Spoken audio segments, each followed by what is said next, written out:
Hello there, and welcome to Thank the Maker, a podcast about heroes, princesses, scoundrels, hokey religions, ancient weapons, and all things Star Wars. I'm Adam Russell. I'm Jason Chiodo. And I'm Mike Forrester. It feels good to be back. Hello there. We are live on Discord doing the thing. Everyone's chiming in. It feels good, man. It just feels good. And it feels even better because it was quite the weekend for Star Wars to come roaring back. Our good friend Gabe Estrada is here of Gabe's Empire. You know him as the dude who spent way too much money on collectibles and has an epic room that we're looking at. Gabe, what's up, my dude? How are you? What's up, guys? Thank you so much for having me on. I'm excited. Good to have you. There was way too much excitement happening. We knew that D23, we had talked to Alex and Molly from Star Wars Explained when we were talking about video games last week. And I had asked them, I said, okay, we got D23 coming up, which obviously over the last couple of years, Gabe, you've been a Disney guy for a long time. Jason, I know that you have, I think, more gotten into the business side of Disney over the last probably half decade. But D23 has kind of now turned into the Star Wars Marvel, either what do we want to leave for San Diego Comic-Con, and then that's our moment to kind of jump back in. And so I asked Alex and Molly, I said, do you guys think we're going to get anything? And Alex was like, I think Ahsoka, but I don't think Starfighter. And boom, we got both. Yeah. I didn't expect a trailer at all to go public, at least. I figured you guys would see things there, but pleasantly surprised. Yeah, for sure. And then the thing that actually came from Starfighter was a kind of polished little piece. I thought that maybe it would just be like a scene or, a fragment of something. But they're pretty, it looks like they're pretty far along with this thing already. Yeah, it definitely felt like there was a lot going on, and definitely more than I expected to see, for sure. And I'm also very shocked that it got out on the internet so quickly, but at the same time, not surprised. So, Gabe, set the scene for us. We know that Lucasfilm Pavilion is it's turned into kind of a behind the scenes showcase. We're seeing different shots of upcoming of season 2 of Ahsoka. The costumes were on display. You walk in there. Tell us what you think when you walk in there. Yeah, no, definitely. I mean, coming from San Diego Comic-Con, right? Just like a week and a half before, I'd obviously seen the Lucasfilm Pavilion there, and that's usually a big deal, right? We're like, let's see what costumes are going to be on display. And I was actually a little disappointed. I was a little disappointed with San Diego Comic-Con. I was like, okay, they have the Mando suit, they had an ATRT, display, they had the Anzelian ship, and that was it. Like, it was basically just kind of the same stuff that had been doing the rounds for the premiere and stuff like that. Right. So again, I wasn't expecting much from D23.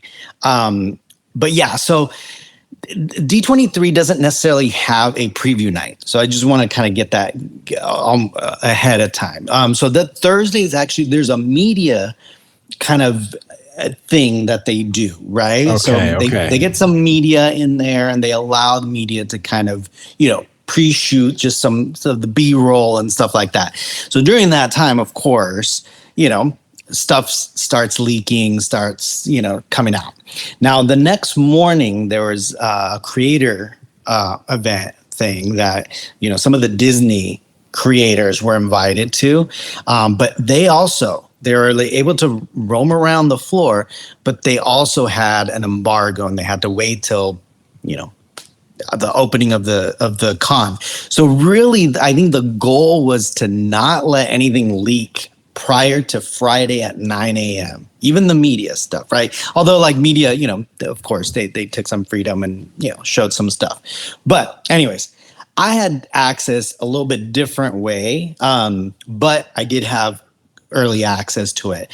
So walking up to that was my first thing, right? I immediately ran to the Lucasfilm Pavilion because I was like, I want to see what's going on. And as I'm turning, so it depends on which way you entered the convention. On one side, they had a life-size Rod of the Hutt, life-size with the 2 axes, massive. This thing was probably 8 feet tall, with the bays. You stood next to it, and it was like, holy, it was Rada. Did you touch his abs?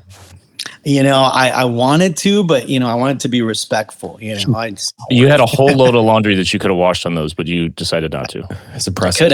I could Good have. restraint, Gabe. Good restraint. Yeah. You can't just go around. You can't just objectify a hut like that too. Well, and the crazy thing is as you're walking in through that side, immediately your eyes and your attention starts going to other things because they have the carbonite experience over on the right side from the new Star Wars experiencing, which I'm sure we'll talk about maybe in a little bit. Yeah. But they had that going on. So I was like, oh, I got to go get into carbonite, right? But as I'm walking kind of to the left side, all of a sudden I see the costumes and I see a bunch of them standing. And the first one that caught my eye, so this is kind of in the center. This is like the center stage. Off to the right is Rada. Off to the left are all the costumes, right? Yeah, okay. So you can see his tail over there. Oh, you can see him in the background there, yeah. Yeah. So as you're walking kind of towards, I was walking towards that Lucasfilm sign towards it. So the first one that caught my eye was the Night Sisters one, right? Like the mother costume, because it's just bright red. It's in the front. And I was like, oh my God, that's crazy, right? I see Sabine. I'm like, oh, that's so cool. It has, the cool, cloak on it. I was like, man, that looks different. That looks cool. So I'm excited to just see the Ahsoka ones, right? Because I didn't expect that. I expected to see Mando again, just kind of front and center, especially after seeing Rada.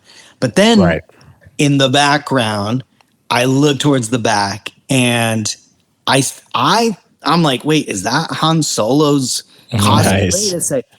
I see the lightsaber and I'm like, no, what? And I like walk up to it immediately and it's like Anakin Skywalker's, snow costume basically. Yeah. And that immediately I was like, oh my God, this is such a huge deal. And then immediately to the left is Ahsoka's costume from the same thing. So I immediately think, this is the spoiler. It's like it's beyond like a cool teaser. I'm like, they're straight up spoiling it. Like people are going to probably be upset. Like, what the heck are they doing? So I immediately pull out my phone, of course, and I start recording everything. And what's funny is the way I record content, especially when I see something that's screen used, I'm always thinking about my cosplayer friends, my prop maker friends. Like that's my first thing, right? So of course, we love that.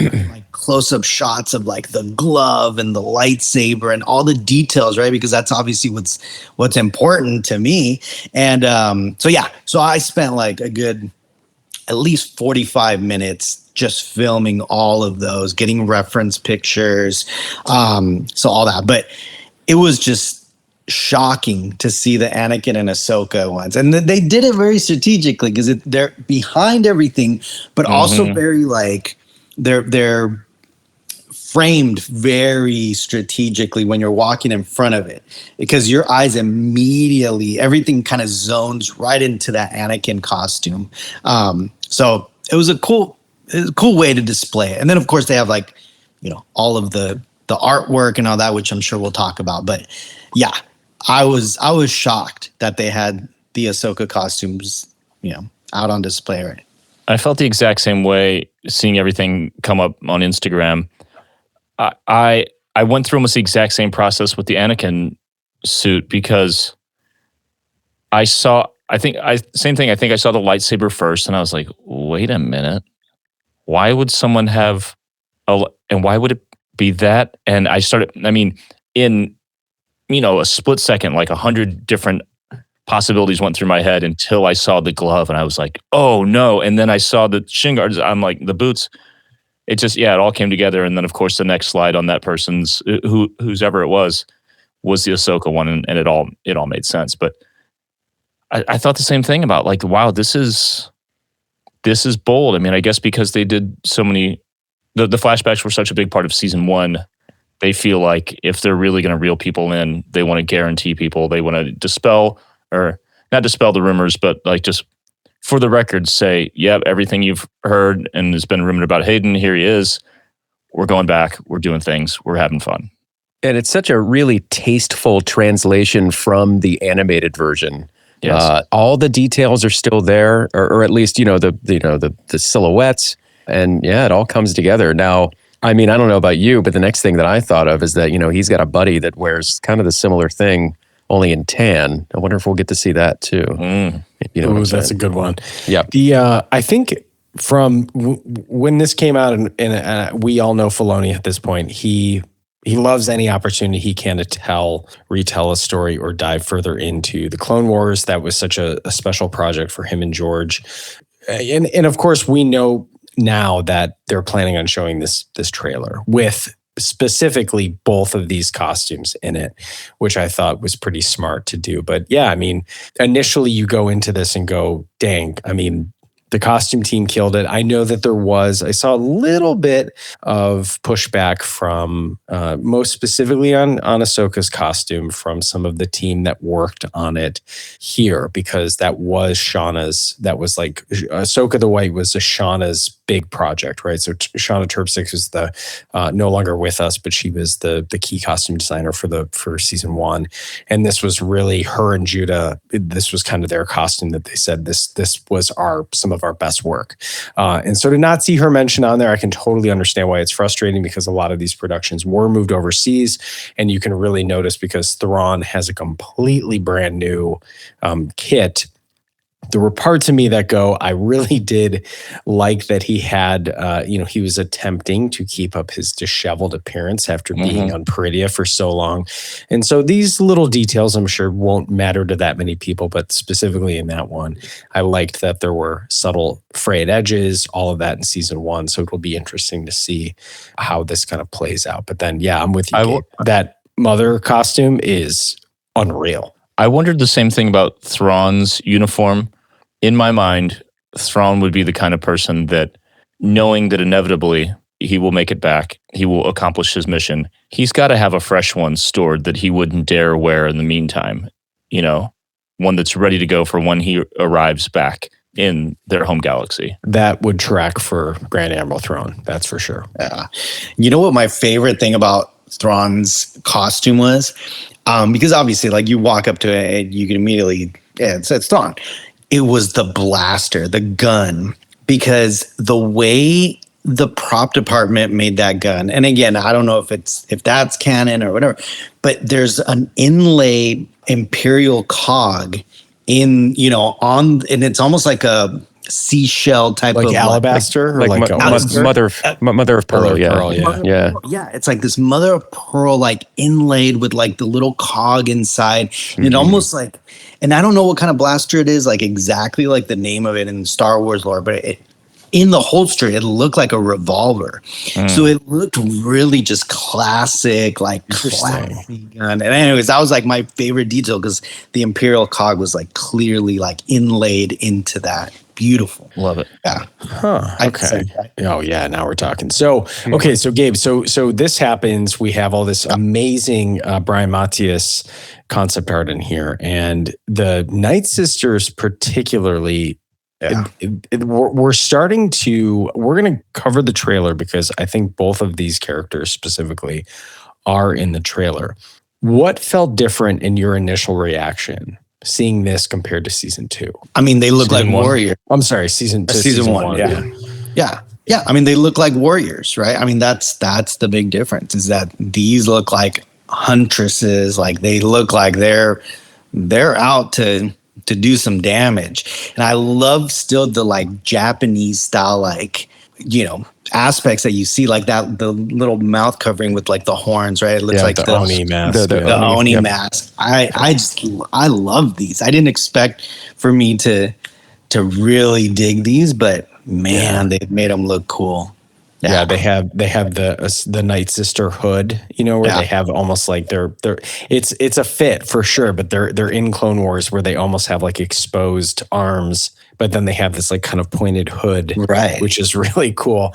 And then they had Filoni on the father's arm pointing out. Was that Filoni's original sketch, or was that actually a realized illustration? I mean, it was based all the way over on the left. Yeah. I mean, obviously it's a print of his original sketch, but okay.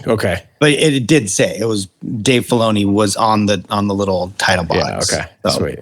That's awesome. Yeah, and then Hu Yang with his General Grievous moment. That was really cool to see. Love that. That's great. Then obviously you can see Ezra running in that middle shot. Yeah, he's kind of running, which I know we're going to get into the trailer, but I mean, that artwork just looked fantastic. I mean, it really did, just get me excited for it. This is before seeing the trailer, right? And there were still just rumors about the trailer, even though we're seeing all this stuff. We're still talking about, Thursday, Friday morning. The panel wasn't until Friday night, so we are kind of still pending and waiting for that trailer.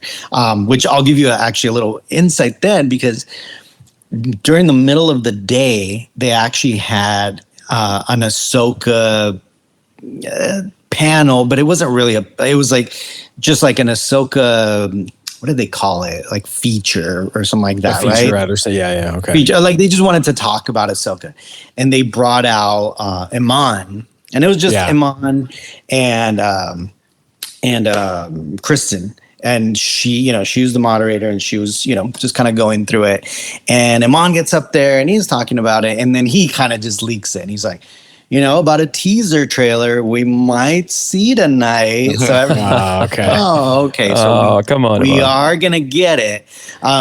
So then we kind of figured, okay, for sure we're gonna get some type of teaser there.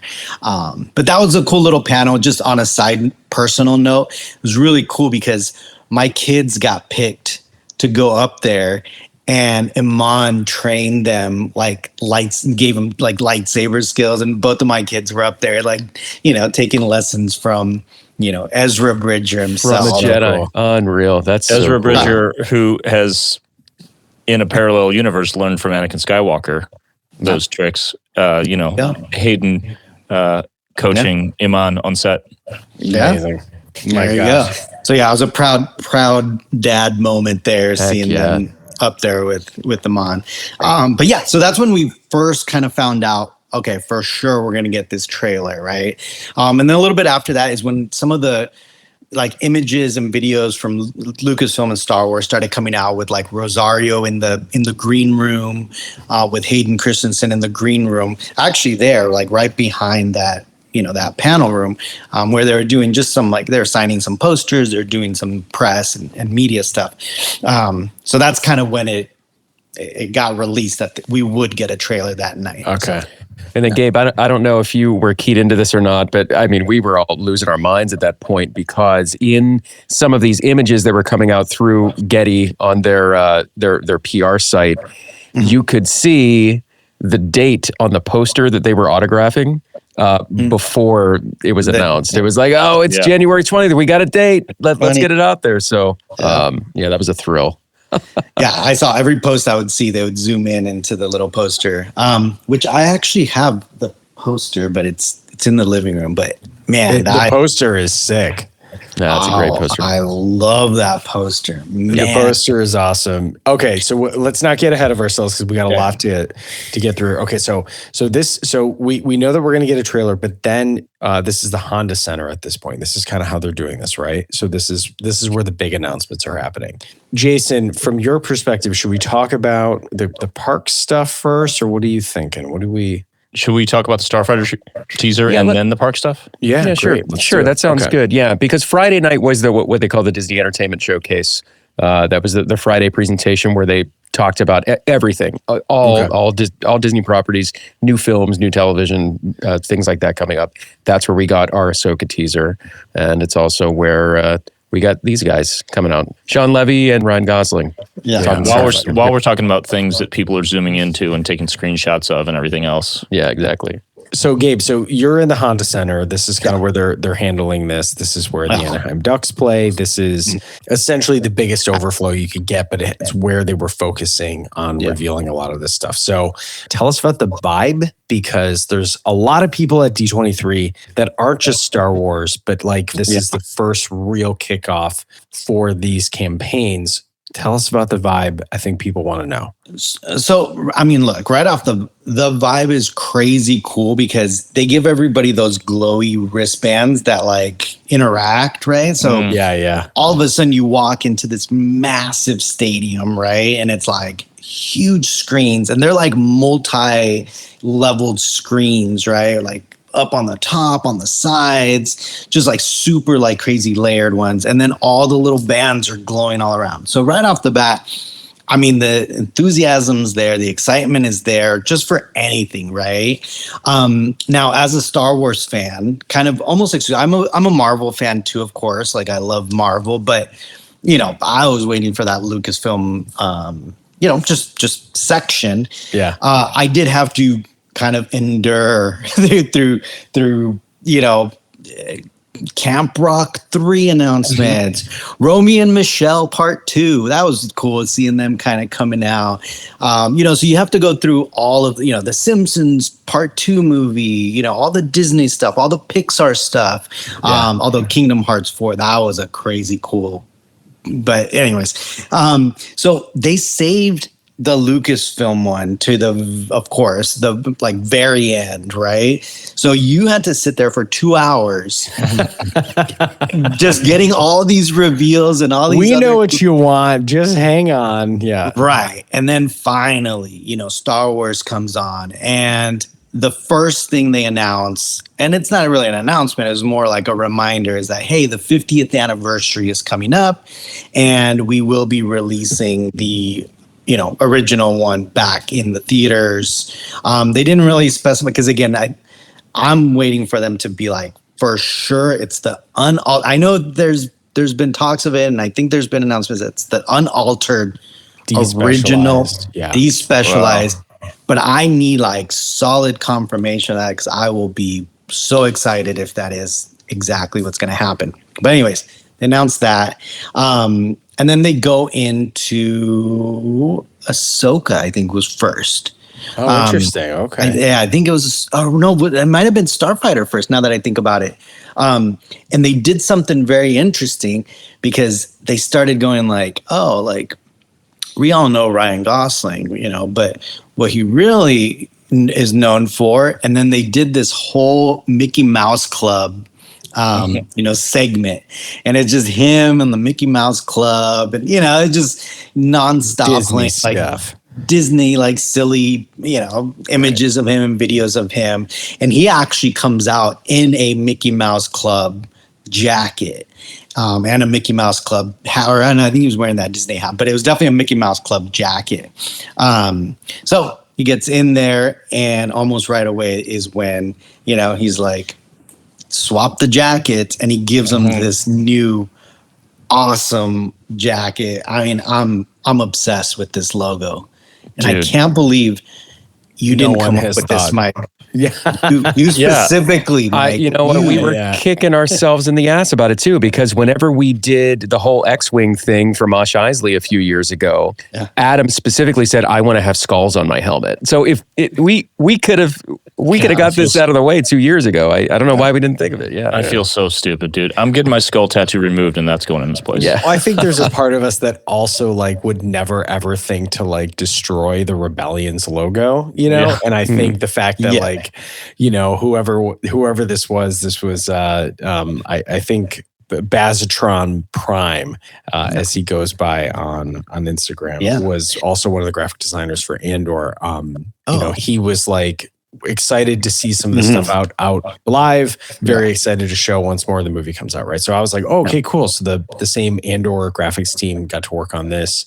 But if you don't have deep connections to some of this stuff, and or if you do and just decide I'm doing something different, this is what you get. And it's a great reminder for everyone to go try something different, because it's crazy that no one has thought of this. Yeah, it's right until we saw there. It's right there. I know. It's and at first, when they first showed the jacket, obviously like the cameras zoom in, and that's the first time we're seeing this logo, right?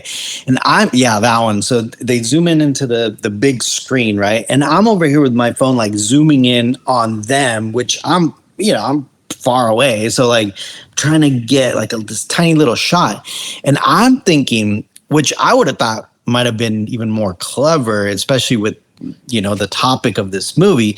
I thought it was an X-Wing at first. I thought I thought it was the back of an X-wing with the two, with like a front view or a rear view of it. Yeah, rear view. Yeah, that's immediately what I thought. But the closer I looked at some of the close-up pictures and stuff, I was like, no, that actually looks like some cannons, right, or some type of gun. Or wrenches or something. Yeah, wrenches or something. Or wrenches, torch or something. Yeah, it's hard to know. Yeah. But yeah, I'm upset. I immediately said I'm gonna get that tattooed somewhere. Sick. I'm gonna do. Yeah, that's awesome. And then, of course, whoever this illustrator was that pieced together the other only behind the scenes shot that we've seen of them on kind of that watery skiff boat, wherever they shot that in. But it's cool that he pieced that together. So this is sick. Okay, so then to everyone's surprise, we got Sean Levy drops essentially just a quick little sizzle reel of maybe 20 seconds at most. We can't show it on here because we will get taken down by the mouse. But most importantly, if you saw it, it is a quick scene. Are we okay talking about it, everyone, in terms of it's fast? I mean, I don't know. Let's talk. I mean, it's a trailer, right, Gabe? Yeah. It's I consider it a full trailer, honestly. It was more than just a sizzle. I mean, it shows you quite a bit, right? And it kind of goes through. And it was probably, like 20, 30 seconds. But I mean, I still felt it was very like introductory, kind of gives you almost the essence of the movie. It's structured, it's formatted like a trailer house did it. It doesn't look like just a scene or a series of clips to me.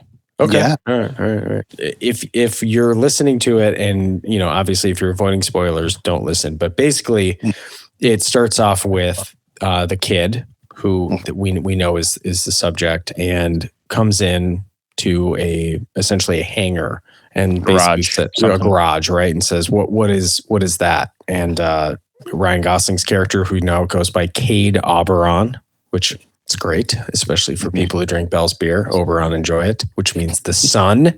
Deep cut there.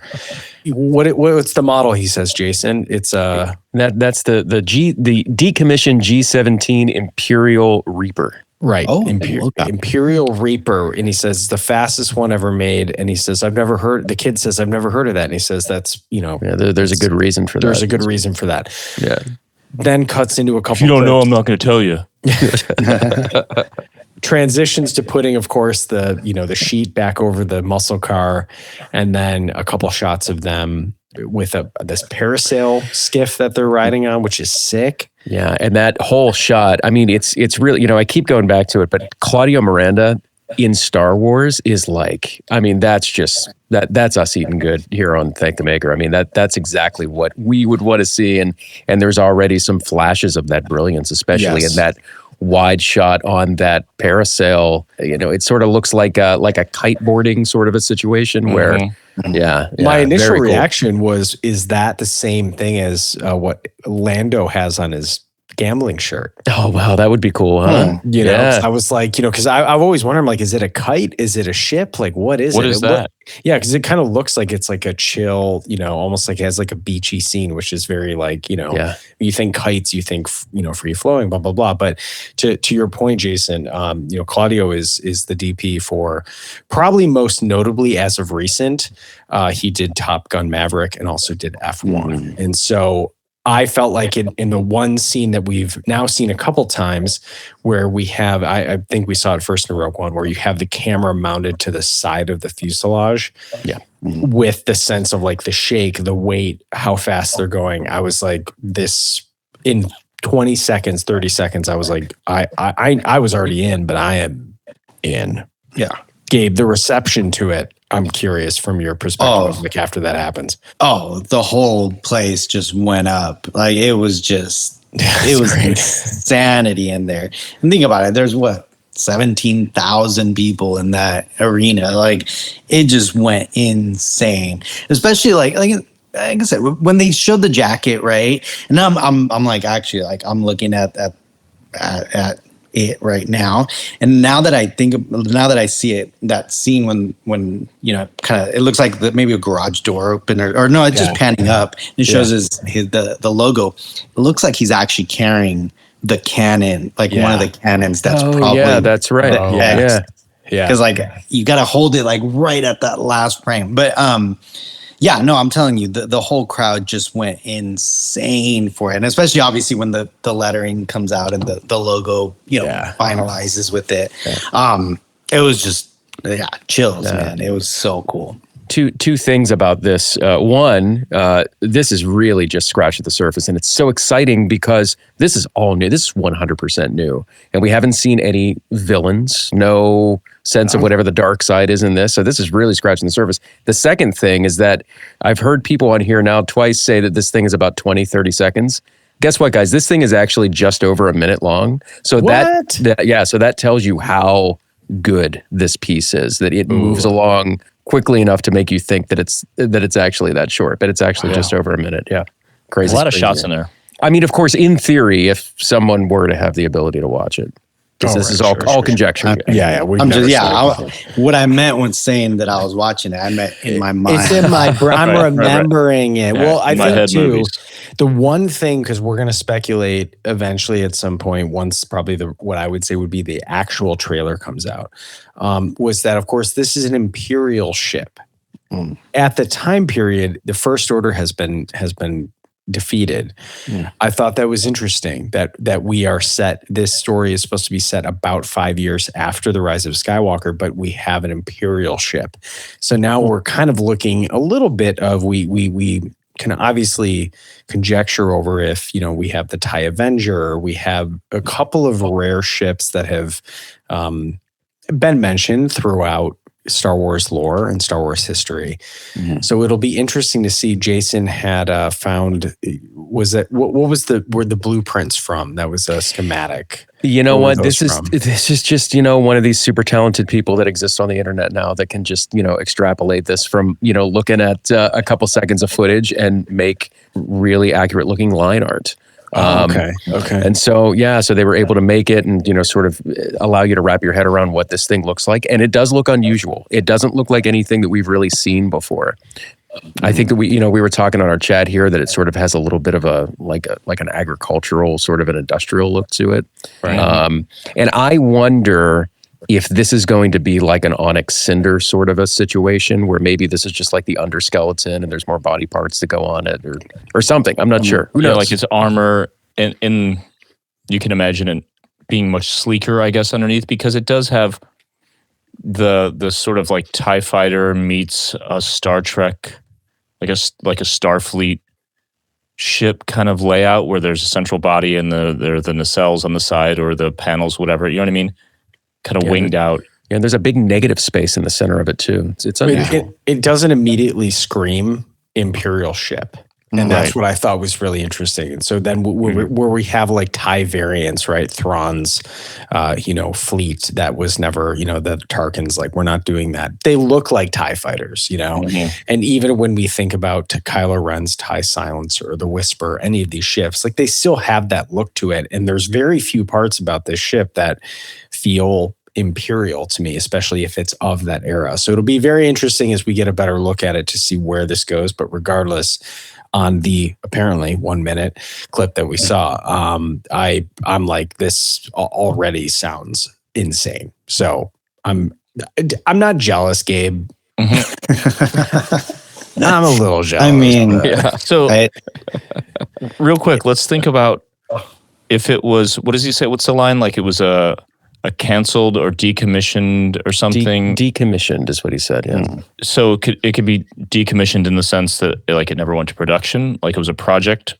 The project was decommissioned or something, right? Like if we never saw this out in the world, it could have been late Imperial, something that. This kind of reminds me of that story of the Germans having that one incredibly advanced warfighter in World War II that like almost was like a ghost according to lore, because people were like, it moved in ways that we never saw and we didn't know what was happening. Of course, at that point in the war, you're putting a lot of resources into one thing, hoping it works. And then from there, just like with a lot of military secrets, if we have one and we are feeling very confident in it, it's just as much a risk to put it on the battlefield, because if it gets if it gets destroyed, if it gets taken over, then your enemy can essentially reverse engineer it. It's kind of the whole like we got to self-scuttle this thing. So it's not out of the realm to go, they made one super insane ship and we decided not to use it for whatever. Say maybe your second Death Star blows up. Who knows? Who knows? I think it's just interesting that and again, I'm sure it's very much on purpose, right? They're referencing the Empire like in every single like, piece of content out there now, right? From, just everything, right? The Imperial Remnant and like all that. It's interesting that it's so close to The Rise of Skywalker that they chose to go back to the Empire as opposed to say like, oh, it's a first order decommissioned ship. Easily they could have just said it and it's like, oh, okay, timeline wise, it makes sense. But I'm sure it's just more of like, well, let's forget the first order, or I don't know. I don't know what they're thinking, but I can see it being more interesting or enticing or thought-provoking imagine living in the universe, something that's that much older, that has like this lore and mystique attached to it, kind of like Mando getting an N1 after all those years. Yeah, that makes sense. That makes sense, yeah. And again, just to remind people, the F-22 is our most advanced warfighter we have ever had in the skies. And that first flew in 1997. Yeah. So the fact that this ship has been out here flying around, absolutely crushing competition, shows you that like it is not crazy to think that the difference between Return of the Jedi up until here, that there is not a ton of advanced avionics flying around. Last thing we should say about Starfighter, this logo with the throwback Star Wars logo with the 3D Starfighter over the top. An old buddy from the St. Louis area who's been a poster artist over the years, who's been climbing the ladder, Blake Armstrong, Spaceboy Comics on Instagram, he designed this logo. He works for BLT Communications, a firm that does a lot of movie posters. They've done a lot of Marvel.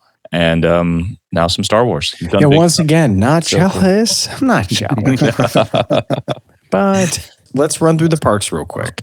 Yeah, one more thing before parks. We did get a trailer for Lego Star Wars: The Mandalorian. That's going to be available on Disney Plus really soon, coming up right here in September 2nd. So I believe that this is just going to be a kind of a fun retelling of all the stories that we got in seasons 1, 2, and 3 in Lego form. So that should be fun. That'll be fun to see. Yeah. Click. All right, so Gabe, take us here. We're now at the Anzellan Creature Workshop, which was something that I don't think anyone was expecting. No. So I'll take you kind of into the convention center. So you got Lucasfilm, huge, just display, pavilion. And right across the way is the Imagineering, kind of like center, and it's blocked off. Like you can't see inside. You actually have to go into this like almost like makeshift building, right? And you go in, and it's like you have the parks, the basically like the West Coast Park edition stuff over to the left in a room. You have the East Coast Park editions over on the right side of the room. So like your eyes immediately start going to like all these rooms. And in this little corner over to like almost behind you as you walk in, they had this small room, and they had 2 displays. They had this Anzellan Creature Workshop, which was crazy. So as soon as you walk in, you see the 3 Anzellans just interacting, right? And they're just talking. And what one of the Imagineering or Imagineers was saying is that they actually interact with the people talking to them. Like if you talk to them, they'll actually interact with you. But it was just so loud in that room that it was hard for them to kind of focus. But it was absolutely just crazy to see them. They're super just intricate and lifelike. And yeah, it was just really cool to just watch them interact with each other. And Gabe, was this, I thought it was like Peter and Kitra or something, where like one of them were they acknowledging people? Were they saying stuff about them? Was this the same display? Yeah, it's that one. The intention was for them to interact with the people that come up to the little section, and you in that talk to level them. of detail. Okay. Oh yeah, no, it was supposed to be like they interact and they're like, oh, I ain't gonna fix it, and like but then they go back and talk to each other about it. But yeah, it was meant to be an interactive display. So do you get the sense that this is a fully automated system, or do you get the sense that it's kind of like the, I don't know, Jason, is this a universal thing where like, Optimus Prime and Megatron is there's a performer, but then there's someone and who's then they're on interacting. camera interacting with them, basically serving as their, is that? Yeah, in Disney speak, that's Turtle Talk with Crush. It's a similar thing where somebody is. I don't know. Yeah, that's an interesting question, Gabe. What did you? I look. So here's the thing. All right, and I was talking to an Imagineer / someone that worked on some of this stuff prior to the show opening. And as we're talking about the Lucasfilm stuff, and then he said, "Hey, did you go and look at the Inzelans and the Baby Yoda display, the Grogu display?" And I was like, "No, I actually haven't gone in there yet, but I've seen already some images for after that media night, because this was on Friday morning. I was like, I've seen some of the images already. It looks crazy. They should incorporate these into the parks." And he was like, "I can't. I don't know what I don't know what you're talking about. What park? What are you talking about, right?" So let's just say hypothetically they incorporated this into the park. I would think, and this is just me, maybe they're using some type of AI, automation, something facial where recognition. You're talking to them and they kind of understand what you're saying, and then they respond just briefly and then kind of go back into their mode, just especially if they're going to have it if they were going to have it at the parks just happening all day. I'm sure it'd be a lot cheaper for them to automate it with some type of AI. I can't wait till they get AI drift on that thing. That's going to be hilarious. That's going to be awesome. I'm going to go up to it and be like, "How do I steal from the Mantel mix card?" They'd be like, "Oh, criminal, huh?" I think what's really cool about this. So our friend Hunter, who literally works in Jedi Hunter, I'm sure many already follow him, but he was talking about how like his literal day job, which is in automation and engineering, he was like, "I have seen these systems before." And if you see, like, even Disney has their own really advanced shipping department that does a lot of this automated stuff. It almost looks futuristic in terms of like everything is laid out on a grid. When things get ordered, the grids all move. It's almost like it's almost like a Rubik's Cube of how the whole system works together. And Hunter was like, "I recognize these systems. It's actually a crazy way in a much smaller capacity to be able to say, like, imagine if multiple people were ordering stuff and it's filling up your Mantel mix, and all of a sudden on the conveyor belt, not like it just goes around and around, but actually it can avoid itself and find where you are based on the grid that's laid out." I was like, that's pretty cool to see. So I think just to be clear, like I think he was talking about the Grogu sodas and everything moving around. So this one is just them. They're just static there. I mean, they're moving, but they don't move around. But across the way, here we go. There's another display. This is Hugo's. Now that is what Hunter was talking about. And he actually asked me, he was like, "Hey, can you send me some close-up videos of like the automation?" I was like, "Yeah, absolutely." So I was in communication with them during the con, just giving them some stuff. And so basically what you see here is like you walk up to it and you see Hugo, right? That's his name, right? Martin's first name. Yeah. For anyone listening who's not seeing this, Hugo from the Mandalorian Grogu movie, the flat meat. Yeah, I got kids. Like the food truck. So basically, it's his food truck, but he's asleep. So he's just chilling there, just totally asleep. So I would assume that if this were in a park situation, right, and you were to go up to it and order a drink, which would make sense because the way the whole system was set up is that in that there's a little blue box, it almost looks like a little microwave over to the right-hand side.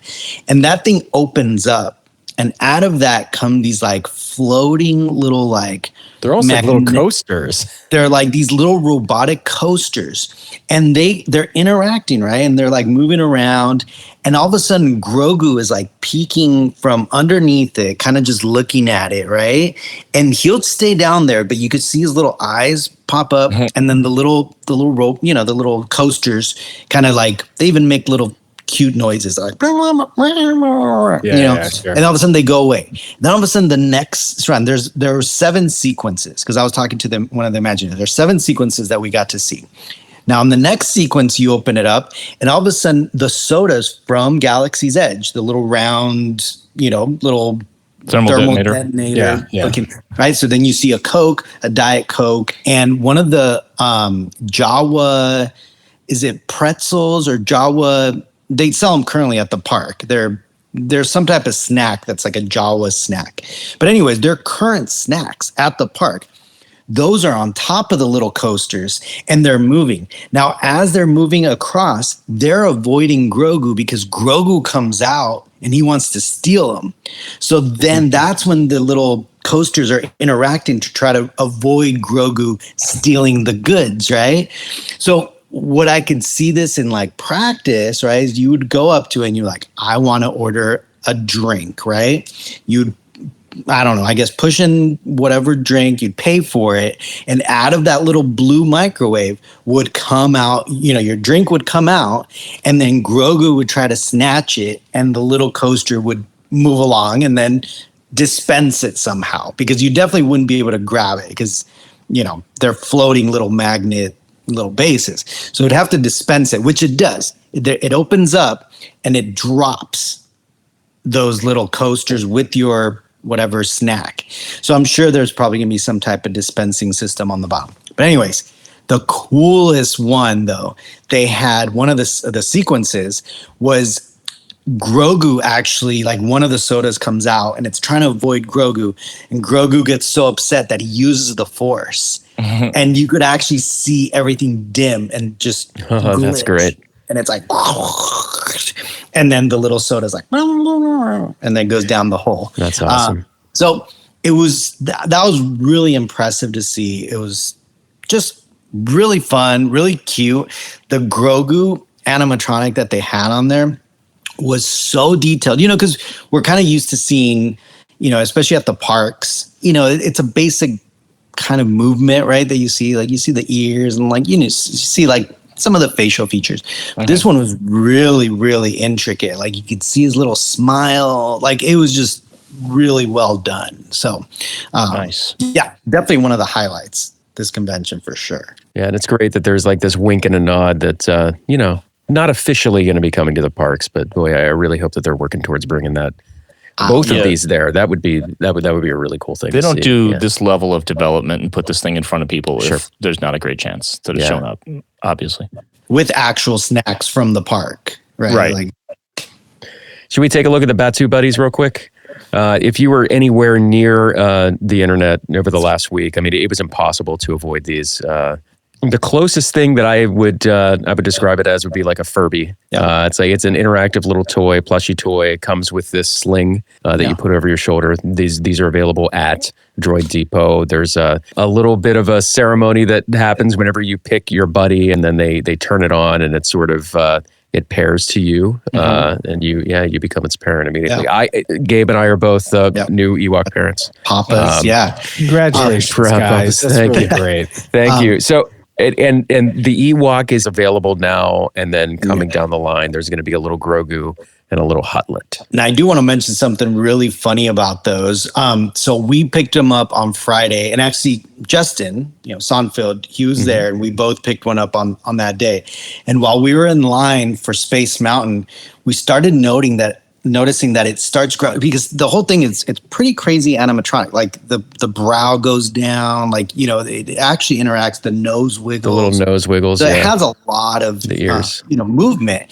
But what we noticed is that after a while, like if you're not really like messing with it or anything, it started growling. It was like and like the little eyebrows got like mean, and it just got like really mean.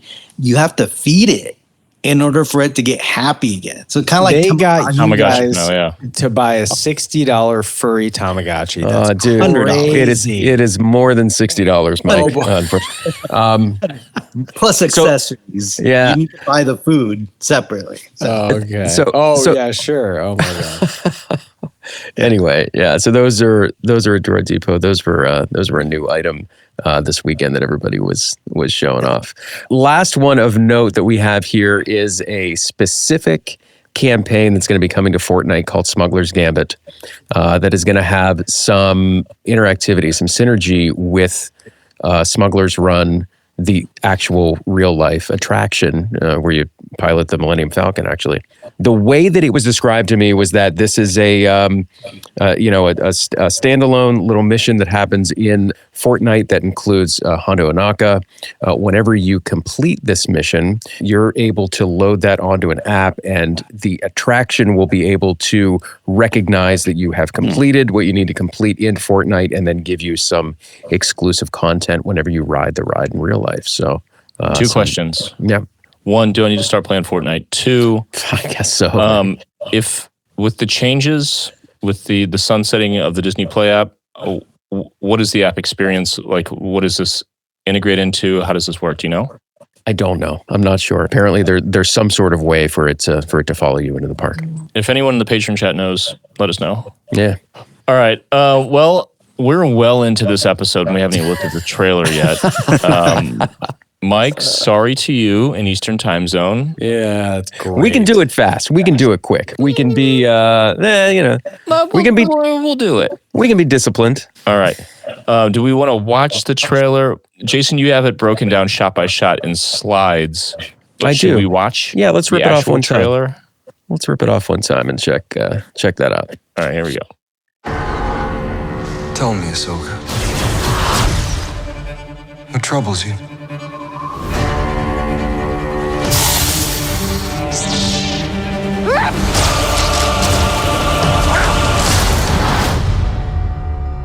I'm always walking by your side. Citizens of the glorious empire, I have returned. I took an oath to protect the empire. I therefore declare war on the Rebel Alliance.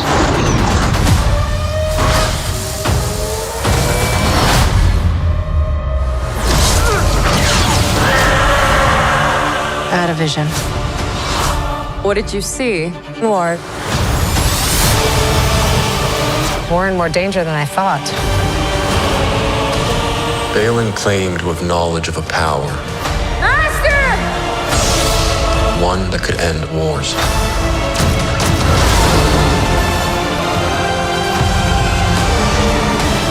A long time ago, I walked away from the Jedi. This is your trial, Ahsoka. Take your time to decide. Are you a Jedi? Or not?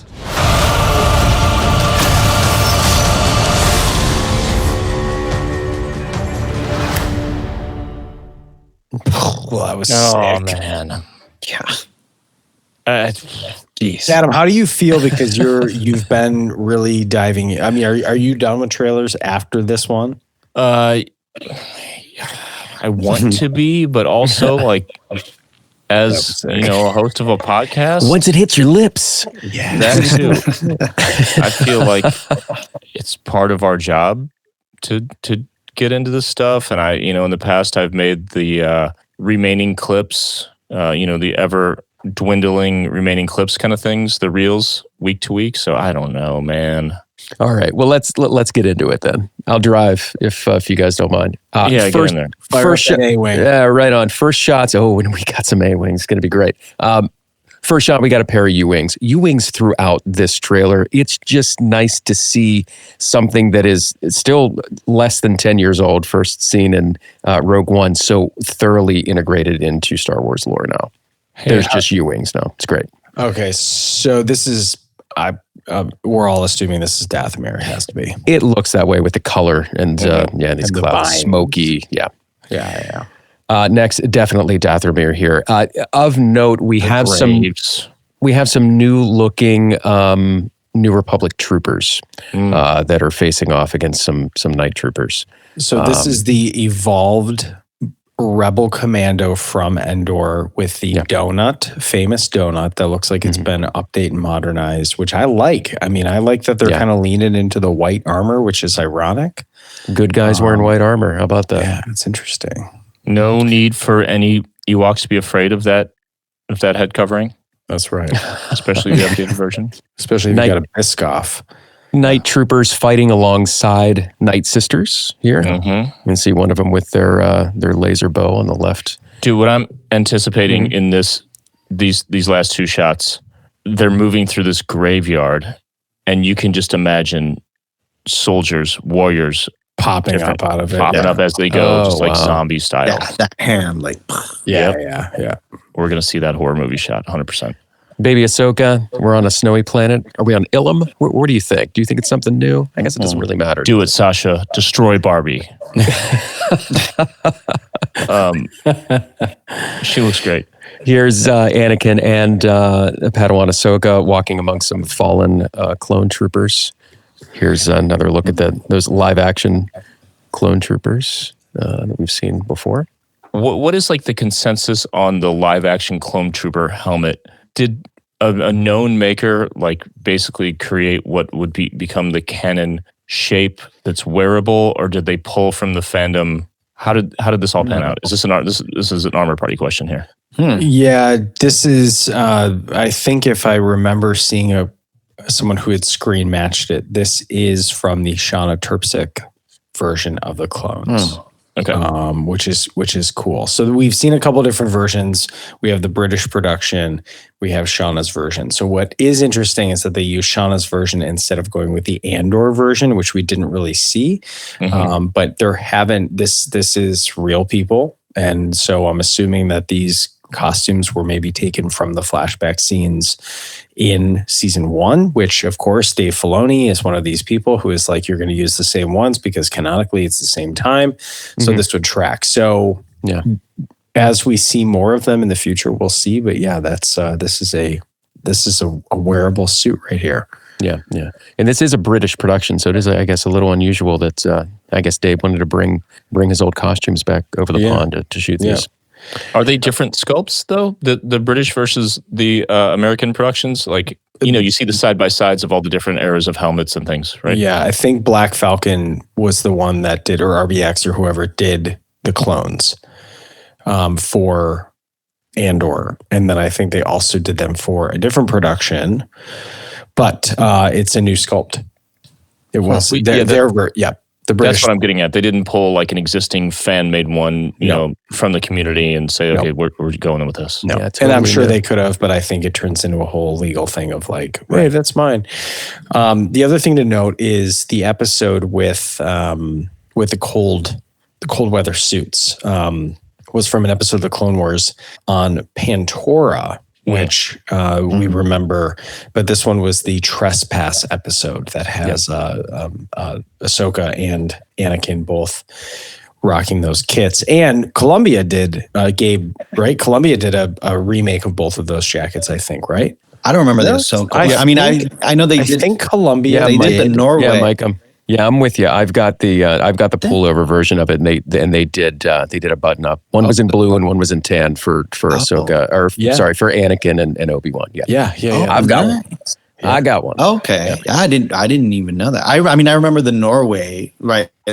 Right. This was tribute jacket from Empire Strikes Back. Oh yeah, not that one. No. This was after that. This was during COVID. I wanted to say it was maybe like 22, 23. Okay. Like yeah. It was. Anyway. It's the brown one with the little ears, and it had her pattern on the inside. It had the fur cuffs, and then there was the Anakin version. Yeah, it was more of like a parka with the Jedi symbol on it for Anakin for blue, and then Obi-Wan with the red one for gray. So get on Poshmark tonight, man.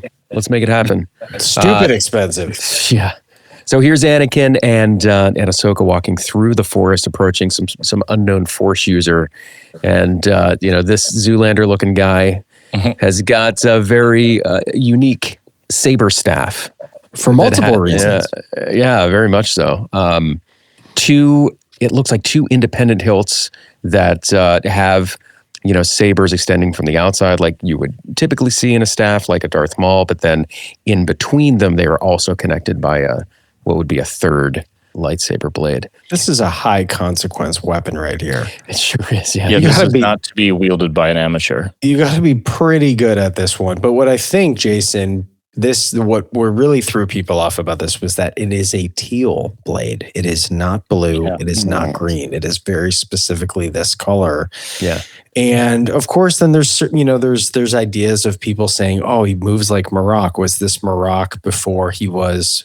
I didn't hear that. That's cool. Yeah, there was, and I think what's hard about this is that by the time we know Marok, we only see him in his Inquisitor kit. People are like, he moves fast. But of course, we know that Paul Darnell played Marok, and this is not Paul Darnell. So it's not to say that they didn't, this still might not be him. But regardless, the fact that Marok uses the double-sided saber, the Inquisitor style saber, I can't rule it out. And but I thought originally this was a Night Brother. But with the markings on his face. But he's not Zabrak. But could he be? You know what I mean? Like this almost looks like it reminds me of when Diana's character, I'm completely blanking because Morgan Elsbeth commits to the Night Sister magic, right? And her eyes gets the tattoos on her face. So that's why I thought. I just rewatched recently, and they're pretty soft around the edges. This is very hard, almost like football or baseball player, like eye black. Yeah. This just one last thing as an aside about this saber. This does look very similar to a fan made saber. It's the only other one that I've ever seen that has this sort of arrangement with the three blades. It was called the Dark Matter, made by Gustavo at Laredo Sabers for Saber Bay a few years ago. Oh, that's cool. It does exist out there, so it could be something where the official props are mimicking. They saw it. The right side of the emitter on the right side is giving like Lego lightsaber. Yeah. Like, sure. Yeah, big and chunky and open. Yeah. The last thing I'll say about this, I know we got to move. You think about the science of this, the idea of a blade shooting out either end of a solid piece of hardware. Okay. Yeah, there's no reason it should only come out of one end. But the idea that the two of these are connected by a blade in the middle is kind of like, what the hell? Unless you think about the idea that the plasma or whatever a lightsaber blade is made of is contained by a magnetic field. That would make this make sense also. If we're stretching physics to do whatever the hell we wanted to do in this universe, I can see that making sense. Physics buddy Joe, you're not here, but if you listen to this later, I don't know. What do you think about that? What do you think, man? All right, so that's 8 slides down. There are 97 total. So let's keep going. Not at all. Here's Padawan Ahsoka with her green Shoto blade. That's the first time we're seeing that because she had the single blue one before. So that's great. Good shot of Anakin in his blue parka. That's going to be a great look. De-aging keeps getting better. So now they're going to have a little fight with this unknown Force user. This guy's got some pretty cool moves. It's tough to tell in this screenshot, but he is using the Force to pick up a big log and sort of hurl it towards Anakin and Ahsoka. Ahsoka ducks under it, and then Anakin slices that thing in half. Log jamming, great film. Yeah. Cut back to present day, and we have Force Ghost Anakin. There's a lot of this that comes back to this interaction. And here's Red Lucasfilm. Red Lucasfilm. Then that sort of echoes the titles that we had in the first season. Everything was red in Ahsoka season 1, unusually. So here is the bridge of the Chimera, one would assume, with Thrawn taking command there on the bridge. And this is an interesting one. This is the front of the Chimera, where it looks like there's some work happening, and you can see that there's sort of a cylinder on the bow of the ship there. And in later shots here, it kind of points towards this maybe being a large primary weapon being added to the front of his Star Destroyer. Yeah, that's cool that you can see the fleet kind of being developed in here, because I mean that was one of the coolest parts in season 1, right, where we saw the Kitsugi was being, I mean, that whole the gold repair was even done all the way in the Star Destroyers, which was yo, that's sweet. So maybe a precursor here to the Dong cannons from the Rise of Skywalker. Yeah, exactly. And what I do want to point out as obviously the props, I love the replica stuff. Anytime that you see a Star Destroyer made, like a studio scaled one, they'll usually actually build it around a pipe like that, like a rod. Oh, yeah. So when I first saw it, I was like, oh, it's like the studio scale. Like you could just see the rod, because that's usually how they're going to keep it up, right, when they display it. But anyway, just wanted to point that out, that as studio scale stuff, I'm like, that makes sense. Yeah, you can imagine an artist going into the archives, just looking at things for inspiration and an idea just popping up like that. He's like, that's sick. Leave it. Yeah, just leave it. Here's Big Blue. He's in his fresh new white tunic. No more tattered look on his fabric. Everything looking nice and clean and fresh. Looking a little more trim too. He's been getting into battle shape. No more sitting around. That's Lars Mikkelsen, obviously, is Thrawn there. This is interesting as we see that he now has a fleet of Star Destroyers. There's at least 3 additional in this view. So now look at the officer on the right. That's an interesting tunic. I know it's Imperial, but it might just be how it fits on the shoulders. You're saying? Yeah, it almost kind of has that First Order kind of kick to it. Oh yeah, because they came to a point there, right? Yeah. I saw that and I went, huh, interesting. And are those code cylinders on the sleeve, or is that an emblem? I can't tell. Yeah, because you can see it glinting in the light there a little bit. Yeah, it's interesting. 2027. In 2027. Now here's part of the Ghost crew walking through what we would assume would be a New Republic ship's corridor towards 2 now more new-looking New Republic troopers with more white armor on them. It's great to see new looks. Personally, these are giving a little Spaceballs. I was going to say, yeah. But oh boy, here we go. Yeah, they ain't found shit. Yeah, but something new. So it's always cool to see something new. So here, new Hera jacket. This is a new Hera jacket, new Hera everything. She's got a new cap, new goggles. I think that her contacts look different in this look. Yeah, it's very cool. But left to right there, we have Senator Hamado Ziono, obviously Ezra Bridger there in the center in a full-on OT green A-wing kit. That is cool. Which I mean that obviously made the whole trailer for me. And then General Syndulla there. And it looks, Jason, I mean, get your pilot flex on for a second. It looks like they took everything from Return of the Jedi and they tightened it up. Like, you knew we were going to get a modernized version of it because the A-wing pilot in general was pretty cobbled together. Yeah. But this looks awesome. Yeah, it's all there. I mean, everything is the same, but yeah, it looks like this is just maybe a little more tailored to him. He still has those white spats on, right, which they did away with in Mandalorian and Grogu. Yeah. So that's back in this. So that's a little uneven as far as continuity goes. But hey, lack of continuity is a hallmark of Star Wars. So we that is true. Right. Here's a hologram of Big Blue. This looks like he is communicating with the rebels, because this looks like the interior of a rebel ship to me with this all white. Yeah, that's the bluest we've seen him too. Yeah, right. Blue on blue. The second season arrives is the next card here. All right. So here is Thrawn's quarters.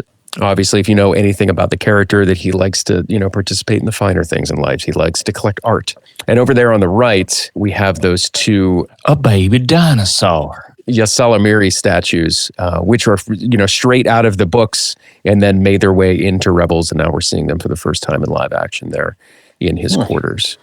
Here's a Star Destroyer front and center. This is not the Chimera. And then we have right and left a couple Imperial light cruisers. So with those not being the Chimera, which we can say arguably at this point, the Chimera is the Chimera, but does it open up the idea that he is activating the Shadow Council, activating the sleeper cells? Like, are there other Star Destroyers around the galaxy that have essentially been hiding out, and this is his call to, declare war on the Rebel Alliance?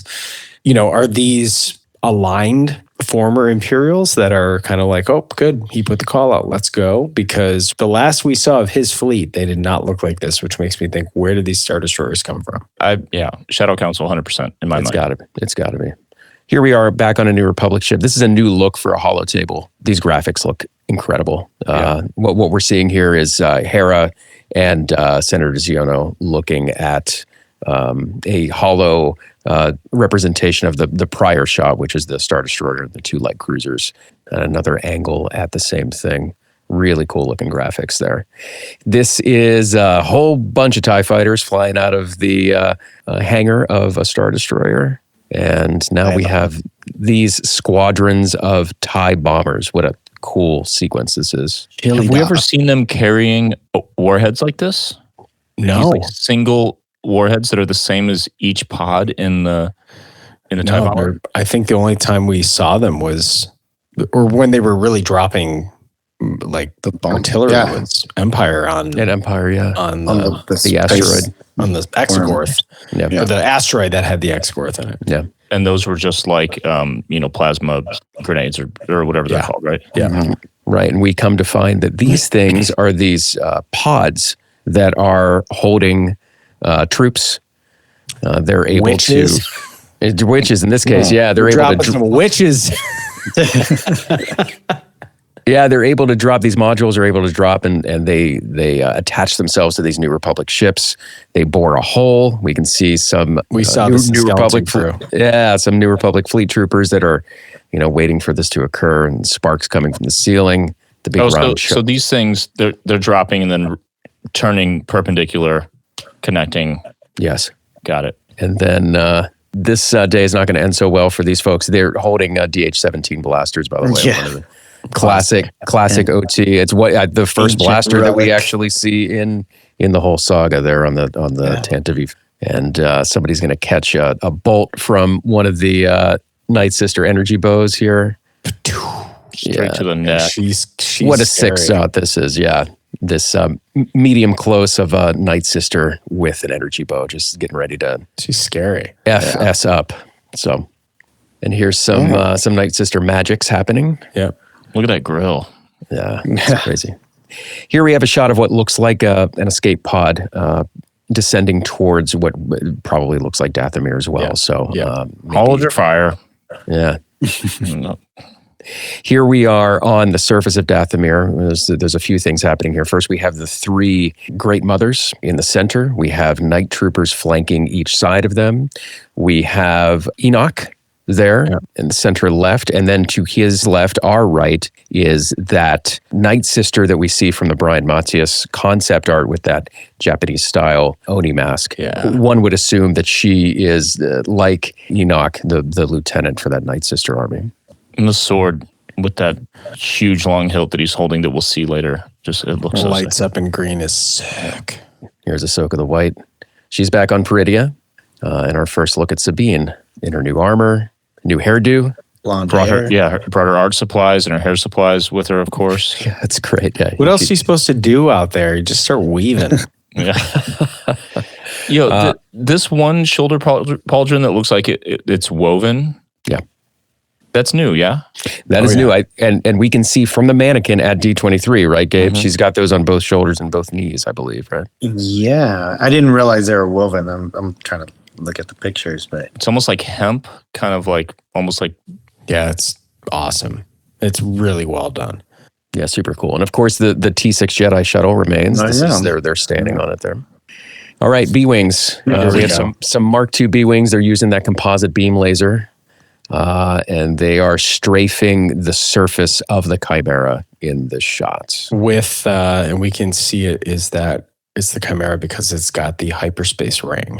Yeah, from the Eye of Sion. More messy space battle, Return of the Jedi style with just so much stuff happening in frame. This is gonna be so cool. Mon Cala ship looks like looks like one of the home style, and then of course the Rebel cruiser, the Corvette.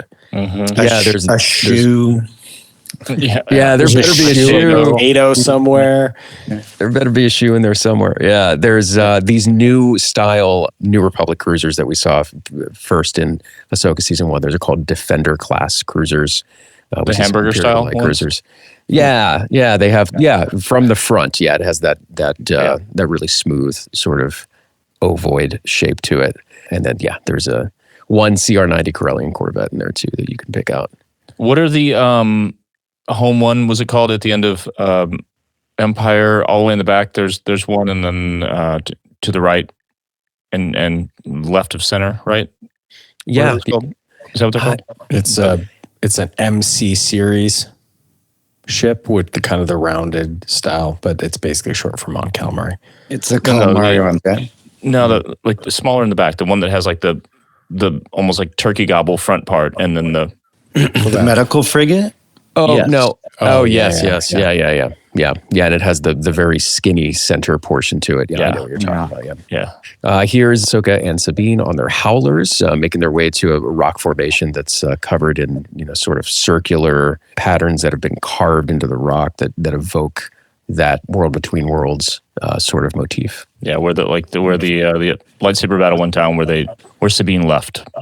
Here they are approaching this portal where you can see on either side of the shot there, Sabine's hand on the right, Ahsoka's hand on the left. They're both using the Force to force open this portal that sort of evokes a curved shape that looks like a yin-yang. They're un-yinning the yang. Okay, so now we're getting into Master and Apprentice or the Rule of Two.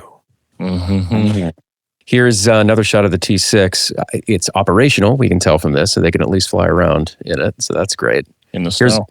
Here's our first look at Baylan Skull, played by Rory McCann. It looks great. Yeah, he looks super cool. You know what I mean? Like for everything that happened, we talked about it. That looks awesome. Yeah, the snow also is just like it's all coming together in the shot. They were smart about the shots they picked. Yeah, it looks way cool. And in this sequence, we can see that it's Baylan and Shin. It's hard to tell who's pursuing who, but one of them is definitely trying to find the other. I saw it as Shin trying to find her master. She calls out to him in the shot. Right. Back to this conversation that Force Ghost Anakin is having with Ahsoka. The de-aging is so good in this. They've leveled it up. Every series, they've leveled up. The choice of the shots, and this is more of an editing thing, Adam, of the fact that both masters are talking to their apprentices is intentional. 100%. Yeah. And then Anakin's talking about something that Baylan Skull said. I'm not going to remember. He said that he found a power that can stop all wars, end all wars, which does not mean through peace, likely. I'm imagining he sees it in a very cataclysmic. I'm doing the snap on purpose. Grimace, what's his damn name from Marvel? Thanos. In a very Thanos way, in terms of like perfectly balanced. There will be some fatalities. Dude, give us the Grimace cut. I want to see him cut into Avengers now. Here's Rory McCann lighting up a lightsaber, which is just so epic. And it seems more orange. Like it's more orange, you know? Like, I mean, it's relative color. It's in a blue, like on a blue environment, you know? Opposite shot here is Shin, and you can tell that she's in the same location because she's being illuminated by that orange blade. Yeah. Way cool. Man, she looks awesome. Here's Sabine and Ahsoka back in that temple location. Ahsoka running her fingers over these sort of carved circular stones, and they're moving. They're either moving, she's either moving them or they're moving on their own. We can't tell. Force lifting them, kind of like, Yeah, but then we see sort of this Indiana Jones type situation where there are some portals or lenses that are letting sunlight in, and they're bouncing off of some mirrors and moving around the room. It's like the inside part of Darth Vader's mask. Yeah. Like Wow. Yep, true. You see on the floor the same, Back out in orbit of some planets, we have the New Republic fleet with those Defender-class cruisers. We see over there in the front left a Sphyrna class Hammerhead Corvette, the type from Rogue One that they used to knock that Star Destroyer into the gate above. Scarif. Scarif, thank you. Thank you. There's Chop. With a boombox? Is he outside somebody's window? What is he doing? Yeah, right. In front of an E-wing. In front of an E-wing. Yeah, Chopper loves Peter Gabriel, apparently. So here's Zeb and Ezra, presumably probably reuniting for the first time again. Yeah. Zeb gives him a big bear hug there. Dude, I can't wait to see the behind the scenes and hear about how they shot this, like what the motion capture suit was like, what the, I'm sure they had some kind of like half Jar Jar headpiece kind of thing on top, keeping the eye lines right. I'm so excited to hear and see about this. Ezra's jacket is sick too. Yeah. Yeah, looks awesome. Way cool. Oh, Jason. Yeah, I know, man. So here's Ezra. Of course, he's in an A-wing. Flew an A-wing in Rebels, so he's back in an A-wing now, wearing an OT style Return of the Jedi A-wing helmet. We can see he's got that victory mark on the side, but on the sort of the top portion of the helmet, you see that yellow TIE fighter kill mark that Hera used to have on her A-wing helmet. Yeah, so that's a callback to animation. We got that for Ezra. It's so wild. Like, Iman already looks like Ezra with the beard and everything, but when he's clean shaven, it's that shot right there. I know, right? It's unreal, man. Even sitting there talking to him in the interview the first time, even just like being around in normal settings, talking about tennis or something that has nothing to do with anything. It's just like in his eyes. Mm-hmm. Even having brown eyes, it's like the character is just in his eyes. It's insane. It's wild, man. Yeah. Here he is taken off in his A-wing with an E-wing by his side. This, by the way, is an RZ-2 A-wing. This is a sequel era A-wing. So he's in a new style A-wing here, which makes sense for the time period. So so that works there. More space battle stuff. This stuff. What's this little one right dead center right here? That might be the Ghost. No, the Ghost has yellow engines. So no, I'm not sure. I don't know what that is. The arrangement looks unfamiliar. Yeah, it could be a new ship or something. Yeah. Ahsoka back on Peridia with Anakin on the ground, sort of looking up at her. I wonder if are they fighting? Is this we went from Peridia to the flashback here? Oh, you're right. Okay. Baby Ahsoka with she's using her reverse grip on her. Dude, that's crazy how much she looks like that entire scene from it. I mean, this is crazy. Yeah. Everything leveled up as promised. Like, wow. She looks so much more like her.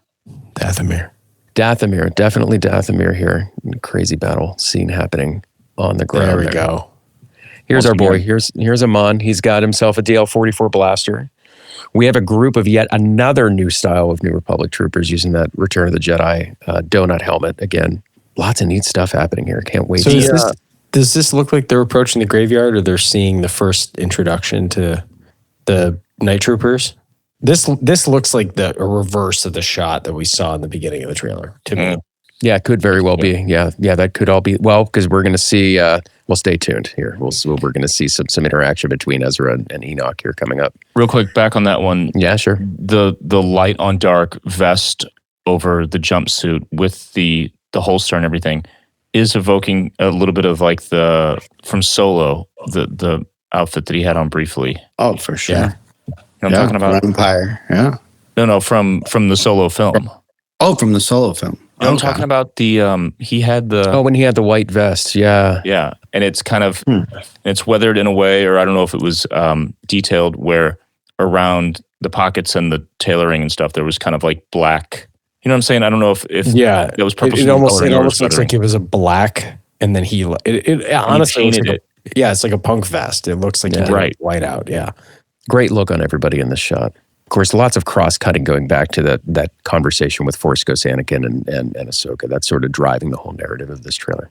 Yeah. Here we have a shot. This is a dark shot, but we have the two growlers with Sabine and Ahsoka. Howlers. I'm sorry. I've been calling them growlers the whole time. They are growling, though. Yeah. And you're trying to get a big container of beer. That's must be what I'm thinking of.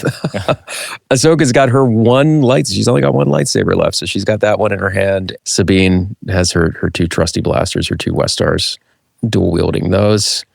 Now here's a new creature. Yeah. There's quite a few of them that are surrounding Ahsoka and Sabine in the shot. They have like some sort of like bone extensions that go along the backsides of their arms. Big, long, spidery arms. What's the creature from where you can't make any noise? What's it called? Oh, yeah. The John little layers in. Yeah. That's what they look like. I saw them. I was like, oh, that's interesting. A Quiet Place? No, I was thinking of the other thing. Yeah, A Quiet Place. Also, kind of Stranger Things-ish. Stranger Things-ish. Yeah, that's what I was thinking. Yeah, these are very otherworldly. Sick. Enoch with a sword. So sick. So Enoch's weapon here it's sort of like half pike and half sword.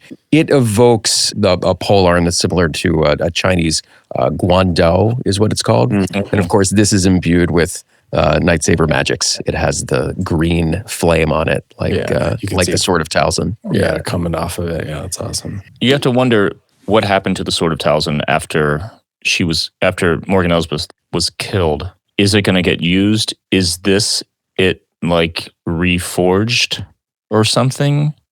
Interesting. Yeah. Possibly, yeah. That would be cool.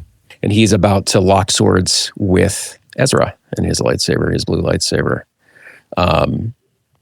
Guys, in my notes, the only thing I have for this frame is f***ing badass. So agreed. Retweet. Yeah. That was all I could come up with. What a shot, man. What a cool shot. And shout out to the artists who made these sabers and blades come to life in this way. Like everything just so dynamic and cool and man. Well, what's cool about it though is like, the Night Sister magic is green, right? And you get this clash, and it is the fact that Ezra's first lightsaber was green. Kanan's lightsaber, you know what I mean? Like you have all these like throwbacks to be like, watching a green and a blue blade feels wrong to see them clash, So I think it's for fans of the franchise, it's like that's a great shot right there. Hey, this just in, the mystery frigate that you were calling out, Adam, the Blue Guy 808 Calais in the Discord chat telling us it's a Pelta class frigate. Ooh. The classic Pelta class. All right, next we have Shin. This is a great full sun look at her. Her costume looks pretty much the same with the addition of that cloak, and she has a red sash now under her belt. By the profile of her shoulders, it looks like she may have removed her shoulder armor. Yeah. And she didn't bother blow drying her hair. She let it dry naturally, a little natural curl. Looks like it's a little humid on it. Yeah. Beachy waves. I'm like, oh yeah. Hello there. Here's Hu Yang, General Grievous style, with his forearms extended. And they're about to clash here. This is Shin going after Grievous. And they're gonna battle it out here. General Hu Yang. And this is this is a mix of like the Nadi, and then the what were those red helmeted folks called who were with Shin and Balin? They're there as well in the previous show. Like the Nomads or whatever, the Raiders. Yeah. What's cool about this too is for High Republic people, you're eating good. Right, the gold blade was the yellow blade was a High Republic staple, which goes to show Hu Yang's either training blades, however they're going to say this canonically. And I'm sure someone's like, wait, what about this one? But the fact that he's literally wielding 4 yellow blades is really cool. And Loden Greatstorm is one of those awesome characters in the High Republic that had a yellow blade. It was later taken by Mark Rowe. It's sweet. This is super cool. And I don't know. I like that they're doing stuff. Well, Filoni gave an interesting little discussion with an interviewer that we'll talk about right after we're done, but it scratches that curiosity for me. Let's put it that way. Yes. Next shot, we just have this great shot. Yeah, cross shot of Shin Hati staring down Hu Yang as they're locked in battle. Awesome shot. Ahsoka the White again. Now we're back on Dathomir, where Ezra is still locked in battle with Captain Enoch. Here's a shot of Sabine using her flamethrower, reminding us all that she is indeed a Mandalorian first. And now we have some TIE fighters locked in aerial combat with 3 E-Wings. Sick. This is That's a great the shot. Ghost. Here we go. Here's the Ghost taking out a TIE fighter, and we also see on the right and left a Defender-class cruiser that's been completely destroyed, and then that Mon Cala frigate up in the upper left has also been pretty badly damaged. So the New Republic has taken some hits in this. Here is the Ghost approaching the Chimera. There, Mike, is a good shot of the Eye of Sion hyperspace ring still attached to it. Yeah. With the gold Katsuki style repairs. E-Wings, more E-Wings locked in battle. Yeah, no conspicuous lack of X-Wing, no X or Y Wings. This is all E and A-Wings. Interesting. This also looks like go back one shot just because this looks like it's above Dathomir. It does, yeah. Yeah, okay. So, interesting. He doesn't, it's almost like he doesn't make it to the core worlds at this point, but I'm sure, like many things, as production goes, you are going to finish your first couple shots of the stuff that's due first. Yeah. And this also tells us that they're bringing the fight to him almost immediately. So this is an overhead shot from inside of that temple location. Again, we have this circular pattern that we see in the World Between Worlds and star maps also. Exactly. And it seems like Sabine and Ahsoka are fighting maybe some robotic sentries, some droids that probably are activated whenever they activate whatever sort of Indiana Jones stuff they have happening. Yeah, here. that looks like that was one of the droids that Sabine was torching with her flamethrower. Yeah. Nice. Only the penitent men will pass. Yeah. This is Sabine doing a really awesome move on one of these droids, kind of showing us that she's definitely been training with her lightsaber. It's a Tenacious D power slide. Yeah. Ahsoka Season 2, great title treatment too, by the way. Yeah. Yeah. Just a little glow. On Disney Plus. That'll be starting January 20th. Can't wait. Dang. Okay, so Gabe, that drops. Yeah. The roar is deafening. Rosario's there. The Chosen One is there. Iman is there. I mean, what was that like? They introduced the whole cast, right? So they came out and I mean, once that dropped, I mean, it was basically the end of the show, you know. Yeah. There's still some other little stuff that they showed at the end, but like that was for me, as in for most Star Wars fans, kind of like finally the peak. But this was kind of the impressive shot right here that we saw when they brought out the cast. Is, you know, they have kind of the father statue there pointing, and they had that most of the time out there, so it just looked really impressive because as you can see how massive that screen is. I mean, just in contrast to, you see, you know, Rosario and, you know, Iman is up there, Filoni's up there, and Hayden's up there, and they look tiny compared to that screen. So it was wild. But the whole place went wild. And again, as it should. That's what we were all kind of expecting at that point. So, oh man, okay, we could do a whole nother thing on speculation about what we think is going to happen. The one thing that I wanted to bring up, so someone they say, Dave, are you excited about Ahsoka, blah blah blah, and in classic Filoni fashion, oh yeah, there's going to be some stuff. Oh, okay, cool. He goes, there's some stuff that's going to be familiar, and there's some stuff that we've never done before that I think fans are going to be interested in. When you think about the raw absurdity of Night Witches, I mean, the Clone Wars is absurd if you only have watched the original trilogy. Like, we really started flexing our the Mortis arc. You're like watching it. The first time I watched it, I was like, what is happening here? And as I started to understand what they were doing, I'm like, okay, cool. And that Mortis, I think for me, like a lot of people, was really stretching the idea of like Star Wars is much bigger than space pirates and swashbuckling. It was more philosophical in its approach. So with Filoni saying we've done some stuff we've never done before, I would be interested in hearing everyone's immediate thought on that, because we could speculate on this for another 2 hours. But like, if Filoni says we've done some stuff we've never done before, what do you think that means? Well, why don't we do that in the bonus segment? Wow. Way to get him, Adam. Hook him. That's for patrons. It's also, we've been recording for an hour and 45. for our vanilla fans, you've been eating. Yeah. You've been eating. Yeah. All right. Well, Gabe, thanks again. Yeah. Thank you we'll for talk having with me. you more. Talk with you more in the bonus segment here. Do we have to plug anything? We don't. I mean, Ornament Project, we Yes. announced that. I was able to finally lock in with Camp No Limits, which is an amazing foundation that does for people, mainly focus on a younger audience that has experienced limb loss or limb difference. They're pushing kids to not only build community, but also kind of see literally that they have no limits in terms of what they can set their mind to. So our goal for the Ornament Project this year is to sponsor an entire camp. We're going to throw an entire camp if we can do this.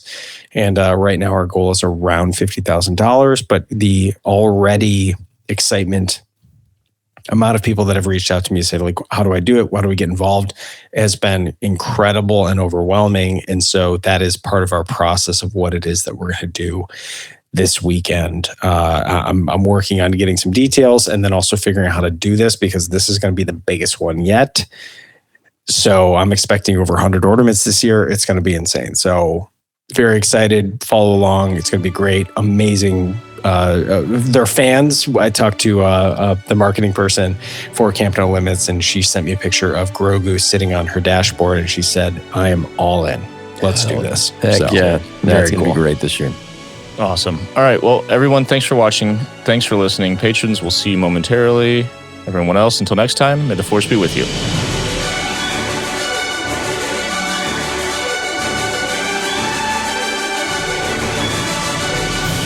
Thank the Maker is produced by Adam Russell and Jason Chiodo, and edited by Jason Chiodo. If you enjoy the podcast, you can support us by leaving a review on Apple Podcasts, Spotify, or wherever you listen. Or you can support us directly at patreon.com/thankthemakerpod, where you can get access to our Discord server, exclusive content, exclusive merch, and more. Our patrons literally make Thank the Maker possible.